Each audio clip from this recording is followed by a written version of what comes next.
Среди художников Серебряного века Кузьма Петров-Водкин – фигура почти мистическая. Его жизнь – как сюжет для романа.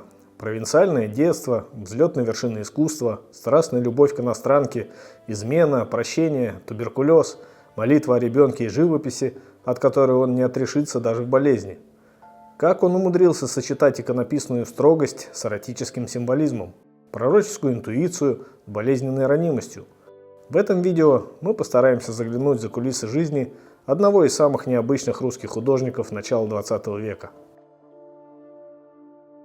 Кузьма Петров-Водкин – фигура неординарная,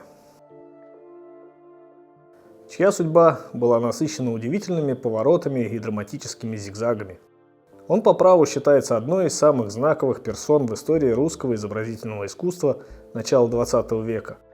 Кто бы мог предугадать, что мальчик из простой семьи сапожника, родившийся в провинциальном Хвалынске, благодаря редкому таланту и неутомимому трудолюбию достигнет таких высот, о которых другим и мечтать не приходилось. И не только достигнет, но и найдет любовь во Франции, которая впоследствии станет его женой, музой, опорой и творческим камертоном на всю жизнь. Чем глубже вникаешь в его биографию, тем сильнее проникаешься симпатией к этому человеку. Художник был личностью многослойной, нестандартной, по-своему романтичной и даже немного авантюрной. Его внутреннее чутье, решимость и почти пророческая интуиция уже при жизни стали частью его мифа. К 27 годам Кузьма, несмотря на душевную открытость и сильную потребность в близости, оставался одинок. Он сам объяснял это странностями своего характера. Привязывался к людям стремительно и глубоко, но также неожиданно отдалялся от них, как будто бы внутренний компас подсказывал, что пора идти дальше.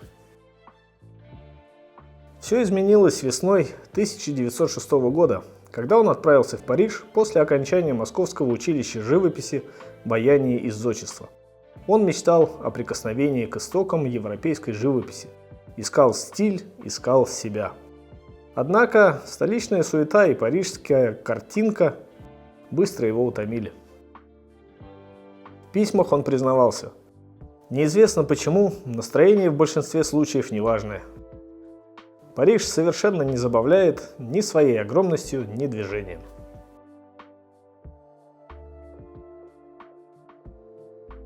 И все бы могло закончиться ранним возвращением в Россию, если бы не один переломный эпизод. Летом 1906 года он покидает Париж и селится в пансионе в пригороде. Дом, увитый розами, и очаровательная сельская местность возвращают Кузьме вкус к жизни. Хозяйка пансиона, Жозефина Йованович, поселила молодого художника в светлой комнате с видом на сад. В этой уютной атмосфере он неожиданно оттаял, а особенно после знакомства с одной из дочерей хозяйки, Маргаритой или Марой, которая мечтала стать певицей. Маргарита Йованович была дочерью серба Теодора Йовановича и бельгийки-валлонки Жозефины. Она родилась и выросла во Франции. Кузьма влюбился почти мгновенно. Однажды, взглянув на нее с характерной пророческой уверенностью, он заявил: «Мне видится, вы станете моей женой». На ее вопрос, обдумал ли он это, ответ был короток: «Нет, это просто пришло». И действительно, почти мистическое провидение. Он уговорил Мару позировать ему для портрета и вскоре сделал предложение. Уже в конце осени 1906 года молодые люди расписались в местной мэрии и переехали в Париж. В 1910 году супруги вернулись в Россию, в Хвалынск, с намерением обвенчаться. Но тут возникла преграда. Мара была католичкой, а Петров-Водкин – православным. Местный священник отказался венчать их. Однако Кузьма был настойчив, он пообещал расписать церковь.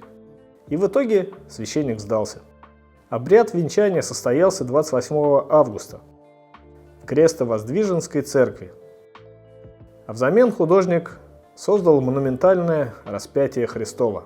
С тех пор число 28 стало его счастливым числом. Маргарита, принявшая в России имя Мария Федоровна, сделала выбор, требующий жертвенности. Отказалась от карьеры певицы, уехать из Франции, полностью посвятить себя жизни и творчеству мужа. Но она никогда не жаловалась, напротив, считала себя счастливой. Ее глубоко уважали за редкое сочетание такта, чувствительности и понимания. Она была не просто музой, но и чутким советчиком.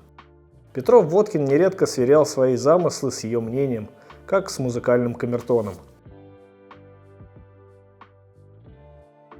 Когда художнику приходилось уезжать, он писал домой полные нежности письма. Единственным невосполнимым пробелом в их совместной жизни долго оставалось отсутствие детей.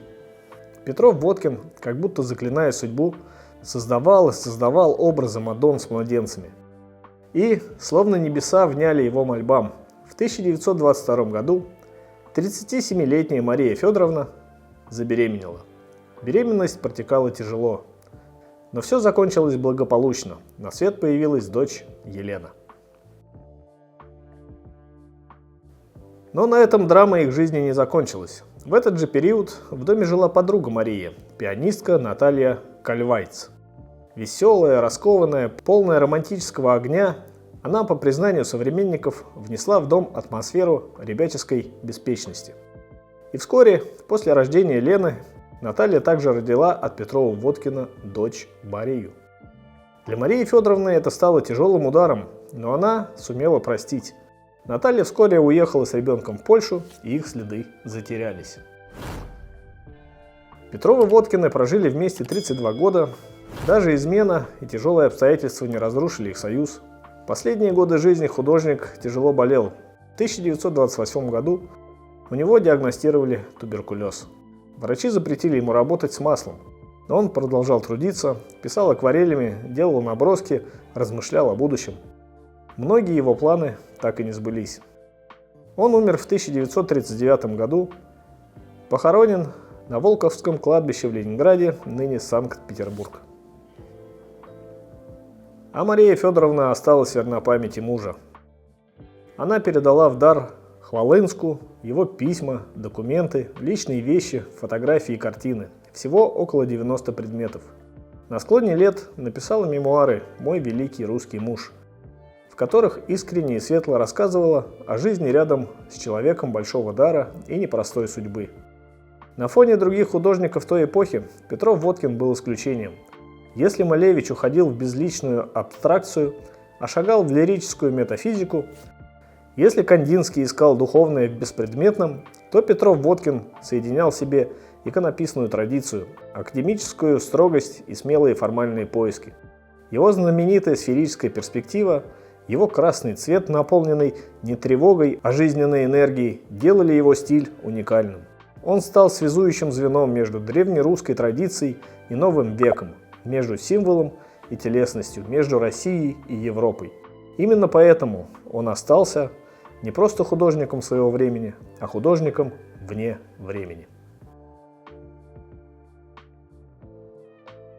Спасибо, что досмотрели видео до конца. Лайк и комментарий – отличный способ поддержать канал и автора.